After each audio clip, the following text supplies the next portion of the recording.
Hello aspirants, welcome back again. Ignite अकॅडमीच्या YouTube चॅनलवर मी निहाल कोरे तुमचं पुन्हा एकदा स्वागत करतोय. सिलेबस डिकोडिंग सिरीज आपण बघत आहोत आणि त्याचाच पार्ट म्हणून आपण आधी जॉग्राफीचं एक लेक्चर घेतलेलं आहे. पुढचा पार्ट आपण आज बघणार आहोत. इन डिटेल आपण सिलेबस डिस्कस करत आहोत. सिलेबसचा कुठला पॉईंट कशा पद्धतीने करायचा आहे, त्याचे इंटरलिंकेजेस कसे असणार आहेत, रेफरन्सेस काय आपल्याला बघायचे आहेत, त्याच्या संदर्भात आपण चर्चा करणार आहोत. ठीक आहे. तर आज आपण भारताचा भूगोल आणि पर्यावरण बघणार आहोत. पर्यावरणाचा थोडासा पार्ट याच्यामध्ये आपला येतो, जॉग्राफी आणि एन्व्हायरमेंट एकत्र, आणि त्या हिशोबाने आपल्याला ह्या सगळ्या गोष्टी बघायच्या आहेत. ठीक आहे. भारताची प्राकृतिक रचना कशा पद्धतीची असेल आणि त्या सगळ्या गोष्टी आपण त्याच्यावर आपण सविस्तर चर्चा करणार आहोत. ठीक आहे. सुरू करायचं आपल्या सेशनला. तत्पूर्वी ही माझ्याबद्दलची माहिती आहे. मी निहाल कोरे 2022 सालचा UPSC टॉपर आहे. मराठी माध्यमातून परीक्षा दिली होती. 2018 पासून अनेक विद्यार्थ्यांना स्पर्धा परीक्षेसंदर्भात मी गायडन्स देत आलेलो आहे. आजही ते काम करत आहे. न्यूरो लिंग्विस्टिक प्रोग्रामिंग बद्दल आपल्या सर्वांना माहिती असेल. NLP कोच म्हणून मी काम करत आहे. त्याचबरोबर life coach, mindset trainer, mind coach म्हणून काम करतोय आणि महत्त्वाचं मेमरी ट्रेनर म्हणून सुद्धा मी काम करतो. चला मग आजच्या सेशनला सुरुवात करूया. क्लासिफिकेशन आहे बघा. कोपेनचं हवामान वर्गीकरण जे आहे ती इंग्रजी अद्याक्षर त्यांनी दिले. यावर आधारित क्वेश्चन 100% येतो. ठीक आहे. प्रीला येतोच, मेन्सलाही आपल्याला इन डिटेल एक्सप्लेन करा कोपेन वर्गीकरण आणि भारताचं विचारलं. आता हे वर्ल्ड लेवल आणि इंडियन लेवल ह्या दोन पातळ्यांवर हे आपल्याला वर्गीकरण व्यवस्थित बघायचं आहे. कुठला पार्ट काय आहे, जसं की त्यांनी काय केलेलं आहे, AW म्हणजे काय, उष्णकटिबंधीय सॅव्हाना रिजन, त्यासाठी त्यांनी AW असं दिलेलं आहे. मग त्यामध्ये आता विशेषतः बघा, महाराष्ट्राचा बहुतांश महाराष्ट्र आणि द्वीपकल्पीय पठार हा या क्लासिफिकेशनमध्ये येतो. उदाहरणार्थ दिलेलं आहे मी. अशा पद्धतीचं क्लासिफिकेशन कशा पद्धतीचं आहे ते आपल्याला व्यवस्थित बघायचं आहे आणि ह्याचं अंडरस्टँडिंग करून घ्यायचं आहे, समजून घ्यायचा आहे हा मुद्दा काय आहे, का वर्गीकरण कुठल्या बेसवर केलेलं आहे, कशा पद्धतीचं होतंय, मग भारताच्या विविध भौगोलिक भाग असं कसं वर्गीकरण केलेलं आहे. इथं आणखी एक उदाहरण आहे बघा, BSHW निम शुष्क स्टेप हवामान. आता त्यातला महाराष्ट्रातला मराठवाडा प्रदेश येतो आणि मध्य महाराष्ट्र असा येतो. असं वर्गीकरण आपल्याला सविस्तर समजून घ्यायचं आहे. उदाहरण महाराष्ट्राचा विशेष संदर्भ आहे म्हणून महाराष्ट्रातलं मी एक उदाहरण दिलेलं आहे. बट हे ओव्हरऑल ब्रॉड लेवलला आपलं वर्ल्ड, इंडियन आणि महाराष्ट्र ह्या लेवलवर हे आपलं वर्गीकरण आपल्याला समजून घ्यायचं आहे. ठीक आहे. हवामान बदल आणि ग्लोबल वॉर्मिंग ह्या संकल्पना कशा आहेत. आता ह्या संकल्पना आपल्या सर्वांना माहिती आहे. इफेक्ट कुठं कुठं व्हायला लागलाय, जॉग्राफीचा आपण बघतोय ना, एन्व्हायरमेंटचा आपण त्यावेळेस सिलेबस डिकोडिंग वेळी एन्व्हायरमेंटचा प्रॉपर करूयात. बट इथं आपल्याला हे बघायचं की ह्याचं कुठं परिणाम विशेषतः जास्त दिसून येत आहेत. जसं की बघा, हरितगृह परिणाम प्रमुख वायू कोणते आहेत हे आपल्याला माहिती पाहिजे, त्याचे जागतिक तापमान वाढीतील योगदान. ठीक आहे. आता हे कुठे जास्त इम्पॅक्ट दिसून यायला लागलेला आहे. ठीक आहे. आता जसं की बघा, आता सध्या चालू आहे की आता जास्त तापमान असलेली 20 शहरांची यादी डिक्लेअर झाली. त्या 20 मधले 19 शहरं जे आहेत ते भारतातले आहेत. मग ह्या सगळा आपल्याला डेटा समजून घ्यायचा आहे. परिणाम काय ग्लोबल वॉर्मिंगचा, हिम नद्यांचे वितळणे, समुद्राच्या पातळीत वाढ होते आणि जैवविविधता ठीक आहे त्याचा ऱ्हास व्हायला लागलेला आहे. मग ह्याचे इम्पॅक्ट कुठल्या रिजनमध्ये जास्त दिसून यायला लागलेले आहेत. मग याला हे आपल्याला कशा पद्धतीने समजून घ्यायचं आहे, फक्त एक डिझास्टर म्हणून समजून घ्यायचं की नाही, जॉग्राफिकल अँगल काय, कुठल्या रिजनमध्ये ह्याचा इम्पॅक्ट जास्त व्हायला लागलेला आहे, इकॉनॉमिक इम्पॅक्ट काय व्हायला लागलेलं आहे. जसं की काही मासेमारी क्षेत्र जे आहे तिथं मासेमारीचं प्रमाण कमी होत आहे, माशांचं प्रमाण तिथं कमी होत आहे. का तर तिथली जे आहे ते जलचर जे आहेत ते धोक्यात आलेले आहेत. कशाचा परिणाम आहे, कशामुळे व्हाल, हे सगळं आपल्याला इथं व्यवस्थित समजून घ्यायचं आहे. म्हणजे रिजन्स कुठले कुठले आहेत. ठीक आहे. आणि विशेषतः याचं हे करताना मॅप आपल्या सोबत पाहिजे. आता जॉग्राफी म्हटलं तर मॅप घेऊनच आपल्याला अभ्यास करायचा. त्याच्यानंतर एफर्ट्स काय आहेत, ग्लोबल एफर्ट्स काय आहेत, त्याच्या संदर्भातल्या काही घडामोडी चालू आहेत. जागतिक करारावर वेगवेगळे करार होत असतात, तर त्याच्यावर काय आहे हा थोडासा करंटचा पार्ट आहे. बट तरी सुद्धा सांगतोय आपला अप्रोच जॉग्राफी करताना कसा असला पाहिजे. ठीक आहे. तर हा झाला हवामान बदल आणि त्याच्या संदर्भात हे कसं करायचं आहे वगैरे हे आपण समजून घेतलं. नैसर्गिक आपत्ती व्यवस्थापन कसं करायचं, हा डिझास्टर मॅनेजमेंटचा जरी पार्ट असतो तिथं आपण सविस्तर चर्चा करू. पण तरी सुद्धा जॉग्राफिकल अँगलला ते रिजन्स आपल्याला समजून घ्यायचे, जसे की पुराची कारणं वगैरे हे झालं की जनरल. पण भारतातील भूकंप पूर प्रवण त्याचबरोबर जे काय ओला दुष्काळ वारंवार येतोय ते क्षेत्र कुठलं आहे, जसे की बिहार, ठीक आहे, आसाम, दरवर्षी आपल्याला पूर बघायला मिळतो. मग ते कुठलं रिजन आहे, काय आहे, तिथं कशा पद्धतीने जॉग्राफी एफेक्ट होते, परिणामी इकॉनॉमी कशा पद्धतीने एफेक्ट होते, जनजीवन कशा पद्धतीने विस्कळीत होऊन जातं, ह्या सगळ्या गोष्टी आपल्याला तिथं बघायच्या आहेत. कुठली शहरं आहेत ते साधारणतः आपल्या पाण्याखाली जातात आणि तिथली मग सगळी व्यवस्था कोलमडून जाते. ह्या सगळ्या गोष्टींचा बारकाईने आपल्याला अभ्यास करायचा आहे. दुष्काळातला सेम, दुष्काळाच्या बाबतीत तसंच आहे. हवामानशास्त्रीय, कृषी, जलशास्त्रीय दुष्काळ आणि सरकारचे दुष्काळ व्यवस्थापन संहिता, हे झालं, हे गव्हर्नमेंट इनिशिएटिव्ह झालं. पण दुष्काळ कुठल्या भागावर जास्त आहे, जसे की महाराष्ट्रात म्हटलं की विदर्भ, मराठवाडा आणि या सगळ्या गोष्टी, मग भारतभर कुठं हे जास्त आपल्याला दिसून येतं. मग त्याचा परिणाम काय आहे, ठीक आहे, मग त्या भागात पिकांवर कसा परिणाम होतो, सिंचन व्यवस्था तिथं कशी आहे, ह्या सगळ्या गोष्टी आपल्याला व्यवस्थित समजून घ्यायच्या आहेत. नेक्स्ट, चक्रीवादळ. आता हा एक इव्हेंट आहे, खूप महत्वाचा आहे. चक्रीवादळ कुठल्या कुठल्या ठिकाणी आहेत, प्रक्रिया काय आहे, कोरलेस फोर्स कशा पद्धतीने इम्पॅक्ट करतोय, हे सगळं हवामानशास्त्रामध्ये आहे, ठीक आहे. तर त्या अँगलने हे बघायचं. उष्णकटिबंधीय चक्रीवादळ आहेत, अरबी समुद्र विरुद्ध आणि बंगालचा उपसागर ह्या ठिकाणी येणारे वेगवेगळे वादळ ते कशा पद्धतीने इम्पॅक्ट करतात, त्याचा फरक काय आहे दोघांच्या मध्ये, ह्या सगळ्या गोष्टी आपल्याला समजून घ्यायचं आहे. इम्पॅक्ट काय होतो तिथला, इकॉनॉमिक इम्पॅक्ट पासून ह्युमन जॉग्राफी इम्पॅक्ट इथपर्यंतचे सगळे इम्पॅक्ट लक्षात येते का, हे सगळे इम्पॅक्ट का, तर मीन्सला थोडंसं आपल्याला अनालिसिस क्वेश्चन येतात, त्या अँगलनं आपल्याला तयारी करायची. प्रीत तर तुम्ही बघणारच कुठं आहे, कशा पद्धतीनं काय, पण मीन्सचा अनालिटिकल व्ह्यू पण आपल्याला डेव्हलप करायचा आहे. पर्यावरणीय समस्या, प्रदूषणचं सेम, एअर क्वालिटी इंडेक्स आहे, स्मॉग, आम्लपर्जन, ठीक आहे, कशा पद्धतीने ह्याचे फिनॉमिना काय आहे, ठीक आहे, जलप्रदूषण, युट्रोफिकेशन महत्वाची प्रक्रिया एन्व्हायरमेंटमध्ये, हे सविस्तर आपण याच्यावर चर्चा करू.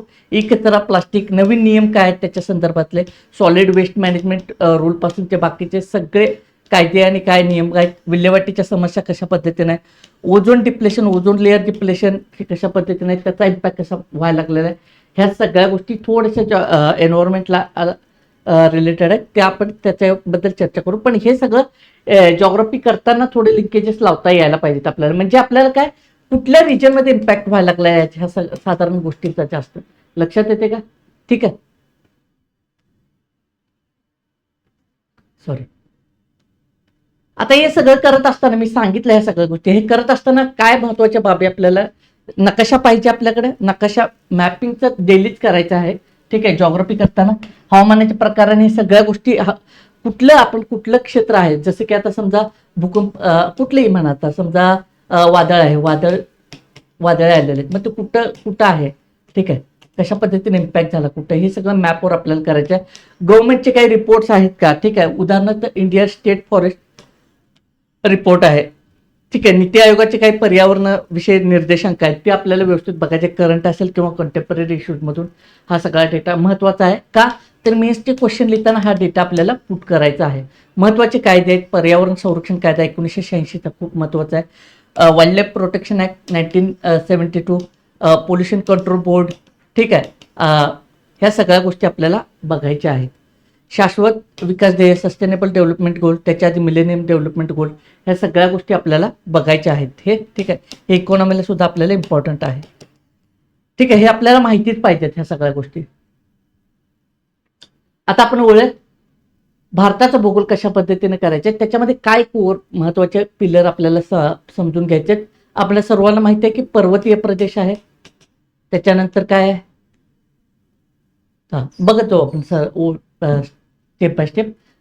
उत्तर पर्वतीय मैदान, त्याच्यामध्ये पर्वतीय प्रदेश, त्याच्यामध्ये आपल्याला हिमालय. मग आता हिमालय बघताना हिमालय निर्मिती आम्ही मागच्या लेक्चरला बघितलं, प्लेट्स आणि ह्या सगळ्या गोष्टीने भारताचं कसं पुढं अपवन होत गेलेलं आहे लँडचं, आणि पुढे जाऊन मग ते दोन प्लेट्सच्या टकरावून कशा पद्धतीनं हिमालयांची निर्मिती झाली, मग त्याच्या रिलेटेड सगळ्याच गोष्टी. मग हिमालय कुठला पहिल्या सुरुवातीला निर्माण झाला, मग हिमालयाचं क्लासिफिकेशन आहे, वर्गीकरण आहे. वर्गीकरण दोन प्रकारे आहे, एक काय आहे नॉर्थ टू साऊथ आहे, आणि दुसरं काय ईस्ट वेस्ट असं, ठीक आहे, अशा पद्धतीचं वर्गीकरण. मग त्याच्यामध्ये असणारे वेगवेगळे जॉग्राफिकल फीचर्स आहेत, जसे की डून्स वगैरे, डून दऱ्या वगैरे, ठीक आहे, ह्या सगळ्या गोष्टी बघायच्या. ओव्हरऑल काय उंचीनुसार आहे, हिमाद्री, हिमाचल, त्याच्यानंतर शिवालिक, ह्या सगळ्या वेगवेगळ्या, मग त्याच्यामध्ये वेगवेगळ्या रांगा आहेत. हिमाचलमध्ये थंड हवेची ठिकाणे आहेत, शिमला मनाली, पीर पंजाल, धौलाधार रांगा आहेत. ठीक आहे. सगळ्यात मोठ्या रांगाच्या आता एव्हरेस्ट, कंचनजंगा वगैरे जे आहेत त्या हिमाद्रीमध्ये सर्वोच्च शिखर आहेत. मग ह्याचा कसा इम्पॅक्ट होतोय, कसा ह्या सगळे जॉग्राफिकल फीचर्स आणि ह्या सगळ्या गोष्टी आपल्याला बघून घ्यायच्या आहेत. ह्याच्यातले सगळे मग वेगवेगळे तिथे खिंडे आहेत, त्या पण आपल्याला महत्त्वाच्या आहेत. ठीक आहे. पासेस आहेत त्यात वेगवेगळे, झोजिला पास वगैरे वगैरे, ह्या सगळ्या गोष्टी, हे सगळा फॅक्च्युअल डेटा तुम्हाला माहिती पाहिजे. आणि त्याच्या पद्धत इथेच काय करायचं, त्याच्या इथं असलेले हिमालयाच्या ठिकाणी असलेले जनजीवन, कशा पद्धतीचं जनजीवन आहे, एक मिनिट सॉरी, जनजीवन कसं आहे समजून घ्यायचं आहे आपल्याला. त्याचबरोबर प्राणी संपत्ती, वनसंपत्ती कशा आहे समजून घ्यायचं आहे. जलप्रणाली कशा आहेत, हिम, नद्या आणि ह्या सगळ्या गोष्टी कुठून कुठल्या येतात, काय कशा पद्धतीचं आहे. पीक कशा आहेत, शेती कृषी कशा आहे. जसे की बघा खाली तिथे करेवा मैदान आहे. हा सगळा NCERT मध्ये डेटा खूप चांगला मध्ये. करेवाचं जे मैदान आहे ते कशासाठी फेमस आहे, कशासाठी उपयुक्त आहे, तर केसर निर्मितीसाठी. केशर आपण खातो ते, लक्षात येते का. तर ते करेवाचं मैदान, मग ते कुठं आहे, कसं, ह्या सगळ्या गोष्टी आपल्याला महत्वाच्या आहेत. परत आणि प्रादेशिक विभाग आहेत. काश्मीर, पंजाब हिमालय, कुमाऊ हिमालय, नेपाळ, आसाम हिमालय, हे असं क्लासिफिकेशन आहे. आता हे क्लासिफिकेशन कशावर आहे, 2 नद्यांच्या मधला पार्ट, अशा पद्धतीने हा सगळा डेटा तो आहे NCERT स्टेट बोर्ड, ह्याच्यातून तुमचा खूप चांगला होऊन जाईल. किंवा मग तुम्ही सौदी सरांचा बुक रेफर करू शकता. हे अशा पद्धतीने हे सगळं बघायचं. हिमालय म्हटल्यानंतर त्या रिलेटेड सगळा पार्ट कव्हर करायचा आहे. पर्वतीय प्रदेश, मग आता पर्वतीय प्रदेश म्हटलं फक्त हिमालय बघणार का नाही, इतर सुद्धा भारतातल्या पर्वत रांगाच्या आहेत, त्या सगळ्या करायच्या ह्याच्यासोबतच. म्हणजे काय, हा टॉपिक तुमचा क्लिअर होऊन जाणार. मग त्याच्या रिलेटेड मी मग अशी सांगितलेल्या गोष्टी, कृषीपासून ते जनजीवनपर्यंत कुठले ट्राईब्स आहेत वगैरे, ह्या सगळ्या त्या क्लिअर करून टाकायचा हा टॉपिक करताना. लक्षात आलं. पुढं उत्तर भारतीय सुपीक मैदान, मैदानात परत आहे. तेव्हा मैदानाचं हे कसं, भाबर म्हणजे काय, हिमालयाच्या पायथ्याशी असलेल्या दगडांचा, त्याच्यानंतर तराई म्हणजे काय, तो दलदलीचा भाग आहे. त्याच्यानंतर काय, भांगर आहे, जुना गाळ आहे त्याला भांगर असं म्हटलं जाते. मग त्याच्यानंतर खादर, नवीन गाळाचं संचयन झालेला प्रदेश. अशा पद्धतीने हे आहे बघ, कुठं कुठं काय काय आहे, हे सगळ्या गोष्टी हे आपल्याला बघायला पाहिजे. सुपीक मैदान आहे, मग काय, गंगेचे मैदान आहे, काय तिथं हाय डेन्सिटी आहे. ठीक आहे. जास्त डेन्सिटीचा प्रदेश मानला जातो. काय मग इथली पिकं आहेत कशी आहेत, जनजीवन कसं आहे, प्रमुख शहरं यांच्या काठावर कुठले कुठले आहेत, नदी प्रणाली कशा आहेत, कुठल्या कुठल्या आहेत नद्या. ठीक आहे. हे गंगे, असं सगळ्या नद्यांचं आपल्याला समजून घ्यायचं आहे. म्हणजे उत्तर भारतीय सुपीक मैदान, आता हा फक्त सुपीक मैदान, आता मैदान आपल्याला सगळं करायचे, पण तिथल्या आसपासचा सगळा रिजन आपण कंप्लीट करून घ्यायचा आहे. ठीक आहे. लक्षात की मी उदाहरण म्हणून सांगायला लागलो कशा पद्धतीने कव्हर करायचं. तर ह्या पद्धतीने हे करायचं आहे. इथं ह्या भागात असणारी प्रमुख पिके कशी आहेत, सिंचन व्यवस्था कशी आहे, काय धरणे आहेत, कधी कुठले धरणे, ह्या सगळ्या गोष्टी, कालवा प्रकल्प कुठले कुठले आहेत, ह्या सगळ्या गोष्टी आपल्याला व्यवस्थित ह्याच्या समजून घ्यायचा आहे. ठीक आहे. हा प्रदेश कसा व्यापलेला आहे, म्हणजे कुठल्या नदीने किती प्रदेश व्यापलेला आहे, नद्या, उपनद्या, ह्या सगळ्या गोष्टी आपल्याला कव्हर करायच्या आहेत. फॅक्च्युअलला तर खूप इम्पॉर्टंट आहे नदी प्रणाली, फॅक्च्युअल. ठीक आहे. द्वीपकल्पीय पठार, पश्चिम घाट आणि पूर्व घाट, पश्चिम घाट आणि पूर्व घाट ह्या 2 महत्वाच्या आहेत. आणि मध्यवर्ती उच्चभूमी, द सेंट्रल हायलँड आपण म्हणतो, हा पार्ट आपल्याला महत्वाचा आहे. त्याच्यानंतर डेक्कन प्लॅटो, त्याच्यानंतर पश्चिम घाट आणि पूर्व घाट आपण हे बघितलं. त्याच्यानंतर एंडला आहे तर निलगिरी पर्वत. ह्या सगळ्या गोष्टी आपल्याला नंतर बघून घ्यायचं आहे. म्हणजे पश्चिम घाट आणि पूर्व घाट, सॉरी ह्या पश्चिम घाट, पूर्व घाट, ह्या दोन्हीचे फीचर्स काय आहेत, दोन्हीचे कंपॅरिझन. ठीक आहे. या दरम्यान कशा आहेत, वने कशा आहेत, काय आहेत, कुठल्या कुठल्या राज्यांचा समावेश होतोय, कशा पद्धतीचं, सेम मग परत तोच अप्रोच, काय कृषी व्यवस्था कशी आहे, पिके कुठले कुठले आहेत, जनजीवन कसं आहे, त्याच्यानंतर वनस्पती, प्राणी संपत्ती कशी आहे, वनस्पती, ह्या सगळ्या गोष्टी. ठीक आहे. लँड कशी आहे, मृदा संपत्ती कशी आहे. इथं ते अगदी याच्यामध्ये मृदा संपत्तीचा मुद्दा हिमालयाच्या बाबतीत राहून गेला, पण हा सेम मुद्दा सगळीकडे. हे फीचर्स आहेत कुठल्याही स्टँडर्ड बुकमध्ये ह्या पद्धतीने दिला, ह्यातलं एकही फीचर आपण सोडायचं नाही आहे. लक्षात येते का. पश्चिम घाट जो आहे तो विविध जैवविविधतेने नटलेला आहे. पूर्व घाट इथं विलग रांग आहेत, मलयगिरी, महेंद्रगिरी. ठीक आहे. पश्चिम घाट जो आहे तो काय जैवविविधतेने नटलेला आहे आणि काय सलग रांग आहेत. आणि पूर्व घाट त्याच्या कंपॅरेटिव्हली काय तुटक तुटक रांगा दिसतात. ही सगळे फीचर्स आपल्याला व्यवस्थित समजून घ्यायचं आहे. डेक्कन प्लॅटो काय महाराष्ट्राच्या बेसल खडकाने पडलेला, कर्नाटक आणि तेलंगणाचा पठार आहे. ठीक आहे. पश्चिम घाट हे ठीक आहे, हा आपण बघितला हा मुद्दा. निलगिरी पर्वत जिथे पश्चिम आणि पूर्व घाट एकत्र मिळतात तिथे, ठीक आहे.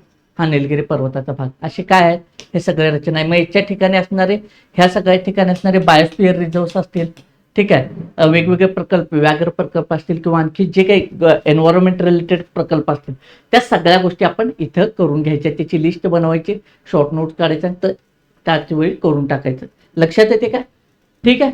तर अशा पद्धतीने हा पाठ द्वीपकल्पीय पाठाचा आपण कंप्लीट करून घ्यायचा आहे. लक्षात आलं? ठीक आहे. अर्थव्यवस्था, खनिज संपत्ती, प्राणी संपत्ती, वनसंपत्ती, कृषी व्यवस्था कशी आहे, जनजीवन कसे आहे, कुठले ट्राईब्स वगैरे आहेत, ह्या सगळ्या बाबी इथं आपल्याला कव्हर करायच्या आहेत. ठीक आहे. आणि काय राहिला महत्वाचा मुद्दा, जलप्रणाली. ह्या भागात जलप्रणाली कशी आहे, ठीक आहे. हा सगळ्या गोष्टी, पठारावरच्या नद्या कशा आहेत, पठारी नद्या कशा पद्धतीने आहेत, कुठल्या कुठल्या आहेत प्रमुख नद्या, कशा वाहतात, काय, ठीक. ह्या सगळ्या गोष्टी आपल्याला इथं व्यवस्थित कव्हर करून घ्यायच्या आहेत. किनारपट्टीची मैदानं, आपल्याला पश्चिम किनारपट्टी आणि पूर्व किनारपट्टी, ठीक आहे. पूर्व आणि पश्चिम. मग काय, पश्चिम किनारपट्टी अरुंद आहे, तीव्र उतार आहे. पूर्व किनारपट्टी रुंद आणि मंद उतार आहे. हे कंपॅरिझन पेस्ट. मग पश्चिम किनारपट्टी कुठलं, इथं आपला कोकणपट्टा, कॅनरा, मलबार, इथंपर्यंत हा सगळा पाठ. खाड्या जास्त आहेत ऑब्व्हियसली. इथे काय उत्कल कोरोमंडल किनारा वगैरे ह्या सगळ्या गोष्टी आहेत. कारण कोरोमंडल किनारा, नद्या त्रिभुज प्रदेश तयार करतात इकडे या भागात, ठीक आहे. कुठल्या, ह्या साईडला पूर्व किनारपट्टीला, इकडे त्रिभुज प्रदेश आपल्याला जास्त दिसून येतात. हे सगळे फीचर्स आपल्याला माहिती पाहिजे, ठीक आहे. पूर्व किनारपट्टी, पश्चिम किनारपट्टी. मग ह्याच्यात आता किनारपट्टी इथं काय आपल्याला सगळ्या गोष्टी, बाकीच्या सगळ्या गोष्टी बघायला, तर खाड्या जास्त आहेत. मग तिथे खाड्यांच्या ठिकाणी कशा पद्धतीने वनस्पती आढळतात, ह्या सगळ्या गोष्टी आपल्याला बघायच्या. इकडं आहे तो सुंदरबन डेल्टा आहे. सुंदरबन डेल्टा फेमस आहे. तिथं बेंगाल टायगर आहेत, बरोबर आहे काय. तर ह्या सगळ्या गोष्टी आपल्याला बघून घ्यायच्या आहेत. समजलं? मग आता हे सगळं बघताना रामसार साइट्स आहेत, वेगवेगळ्या रामसार साइट्स, ह्या सगळ्या डेटा आपल्याला व्यवस्थित करायच्या. दलदलीचा प्रदेश कुठं आहे, कसा आहे, ह्या सगळ्या फॅक्ट्स आपल्याला कव्हर करून घ्यायच्या आहेत. समजलं? ठीक आहे. पुढे येतोय भारतीय बेटे. हा एक महत्वाचा दोन बेट प्रणाली, अंदमान निकोबार बेटे आणि लक्षद्वीप बेटे. हा बंगालच्या उपसागरातील आहेत. अंदमान निकोबार, बॅरन आयलंड हा भारतातील एकमेव जिवंत ज्वालामुखी इथं आहे, ठीक आहे. लक्षद्वीप अरबी समुद्रातील बेट आहेत. इथं प्रवाळ, इथं कोरल आहेत, आपल्याला कोरल दिसून येतात. हे फीचर्स, ठीक आहे. मग इथं वेगवेगळे नावं दिलेले आहेत वेगवेगळ्या बेटांना, ते आपण समजून घ्यायचे आहे. लक्षात आलं? आणखी एक पार्ट इथं ऍड करायचं आहे मला, जसं की बघा भारतीय वाळवंटी प्रदेश. मैदानी प्रदेश झाल्यावर तुम्ही हा पार्ट कंप्लीट करा. मग त्याच्यामध्ये राजस्थानचं मैदान आहे.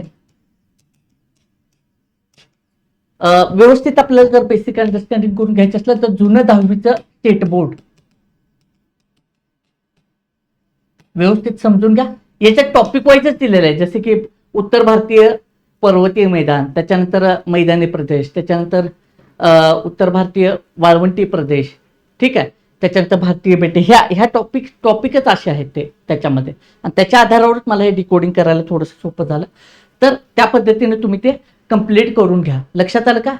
ह्या पद्धतीने म्हणजे समजलं का कसं पद्धतीने करायचं प्रत्येक ठिकाणी सगळं. मग आता हे बेटे करताना पण तिथं काय जनजाती कशा आहेत, म्हणजे जसं वेगवेगळ्या जमाती इथं आढळून येतात, ठीक आहे. ट्राईब्स आहेत त्या कशा आहेत, इथं परत वन संपत्ती कशी आहे, प्राणी संपत्ती कशी आहे, काही पिके इथं येतात का प्रमुख पिके, लक्षात येते का. डेन्सिटी तर कमी आढळते लोकांची.